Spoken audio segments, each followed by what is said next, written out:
A brief video on reflective and intentional learning, 2 ways to gather knowledge in projects. We're going to share this through an example. So we have Mr. Tortoise here, and he is running and responsible for a project. And let's just say he's doing a fundraiser for a local charity, and his project is planned and executed successfully. In fact, it raises so much funds that other charities ask the project manager, what did you learn in your project that would help us run successful fundraisers as well? And so Mr. Project Manager thinks back and says, well, I learned 3 things. We missed items in planning that we should have known about, that most work took longer than we planned to, and that not everyone who volunteered showed up. Interesting things for the other project managers to be aware of and to integrate into their future planning, and that is called reflective learning. We learn as a result of being reflective on our experiences, but there is another way.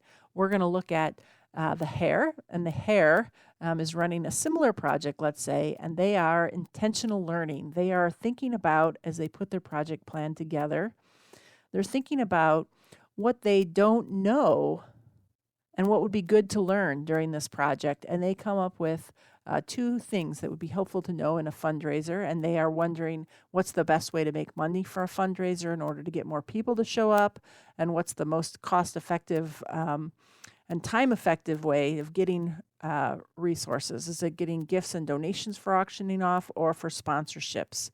When this project is over and successful and raises a lot of funds, and other project managers ask, hey, what was learned?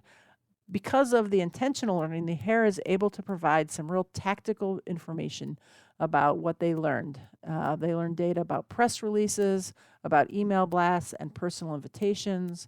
They learned information about donations and sponsorships in terms of how much time and money that those options raised. So really good learning if we do intentional learning. So 2 approaches: reflective learning, when we sit back and think about what did we learn, and intentional learning when we ask at the beginning of the project, what is it we would like to learn so that we can do future projects better next time.